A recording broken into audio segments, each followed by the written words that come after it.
మాజీ ముఖ్యమంత్రి కేసీఆర్ గారు ఆ గొప్ప నాయకుని యొక్క జన్మదినం రోజు ఈరోజు తెలంగాణ రాష్ట్రం ఏర్పడ్డదంటే ఆ రోజు రాజ్యాంగపరంగా రాజ్యాంగాన్ని రాసేటప్పుడు దేశంలో ఉన్నటువంటి చిన్న రాష్ట్రాలు ఏర్పడాలంటే చట్టాన్ని చేసినటువంటి మహోన్నతమైన నాయకుడు వారు మరి వారి జన్మదినాన ఆ బిఆర్ అంబేద్కర్ గారి యొక్క బాబాసాహెబ్ బిఆర్ అంబేద్కర్ యొక్క ఫోటోకు దండ వేసేటువంటి టైం లేనటువంటి దుస్థితిలో మాజీ ముఖ్యమంత్రి కేసీఆర్ ఉన్నాడు అంటే ఈరోజు తెలంగాణ ప్రజల పేద ప్రజానికాని మీద కానీ అట్టడి వర్గాల కానీ దళిత వర్గాల మీద కానీ ఆ పార్టీ నాయకత్వానికి కానీ ఎలాంటి చిన్న చూపు దీన్ని బట్టి అర్థమవుతుంది. ఏ రోజు కూడా ఆయన 10 సంవత్సరాలు ముఖ్యమంత్రిగా ఉన్న సందర్భంలో ముఖ్యంగా దళిత వర్గాన్ని కానీ పేద వర్గాన్ని కానీ బలహీన వర్గాలకు కానీ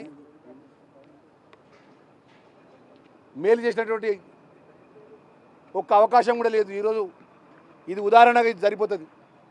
వారి నాయకులు మాజీ మంత్రులు హరీష్ రావు గారు కేటీఆర్ గారు ఏమంటారంటే మేము 123 అడుగుల విగ్రహాన్ని పెట్టినాము, అంబేద్కర్ గారి విగ్రహాన్ని, ఆ విగ్రహాన్ని దగ్గరికి పోతాడని మాట్లాడుతున్నారు.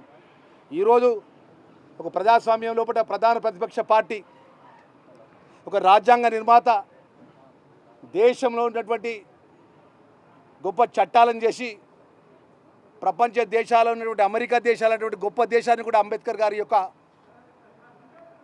ఏదైతే రాజ్యాంగపరంగా అందించిన ఫలాలను కొనియాడేటువంటి గొప్ప నాయకుడి యొక్క జన్మదినాన్ని కూడా ఒక్క నిమిషం ఆయన పండుకున్న ఫామ్ హౌస్లో ఏదైతే ఫామ్ హౌస్లో ఫోటో పెట్టుకుని ఫోటో ముందు పూలు పెట్టేటువంటి అవకాశం దుస్థితి ఇవాళ టీఆర్ఎస్ పార్టీ నాయకుడు కేసీఆర్కి ఉన్నదంటే దీన్ని బట్టి మా వర్గాలపై ఇంత చిన్న చూపు అనేది దీన్ని బట్టి అర్థమవుతుంది. ఏదేమైనా కూడా గౌరవ ముఖ్యమంత్రి రేవంత్ రెడ్డి గారి నేతృత్వంలో పేదవాళ్ళ పక్షాన ఏదో ఇందిరమ్మ రాజ్యం లోపల అన్ని విధాల మేలు చేసే విషయం లోపల మేము ముందుకు వెళ్తున్న విషయాన్ని మరొకసారి మనవి చేసుకుంటూ బేషరతుగా జాతికి క్షమాపణ చెప్పాలని చెప్పి మాజీ ముఖ్యమంత్రిని డిమాండ్ చేస్తున్నాం. ఏ ఎక్కువ ఎమ్మెల్యే వాళ్ళ డబ్బులకు దానికి లలచిపడడానికి కాంగ్రెస్ పార్టీ శాసనసభ్యులు ఎవరు సిద్ధంగా లేరు. అటువంటి పనికిమాలిన విధవ మాటలు ఒక శాసనసభ్యులుగా మాట్లాడి చాలా దురదృష్టకరం. ఎందుకంటే బ్రహ్మాండమైన మెజార్టీతోటి రేవంత్ రెడ్డి గారి నాయకత్వంలో కాంగ్రెస్ పార్టీ కొనసాగిస్తాం కూడా. భవిష్యత్తు కూడా తిరిగి కాంగ్రెస్ పార్టీ వారి నాయకత్వంలో అధికారంలోకి వస్తుంది.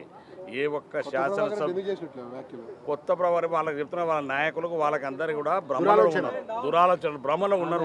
వాళ్ళంతా కూడా వాళ్ళ డబ్బులకు కక్కుతుపడే అలవాటు టీఆర్ఎస్ వాళ్ళకు ఉన్నదేమో కానీ ఈ కాంగ్రెస్ పార్టీ శాసనసభ్యులు ఎవ్వరూ ఇవాళ అలా డబ్బుల కోసమో దానికోసం కక్కుతుపడే సిద్ధంగా లేరు. రేవంత్ రెడ్డి గారి నాయకత్వంలో ప్రజా సంక్షేమ కార్యక్రమాలు బ్రహ్మాండ శాతం అందరు శాసనసభ్యులు వారి నాయకత్వంలో వారితో ఉంటా కూడా.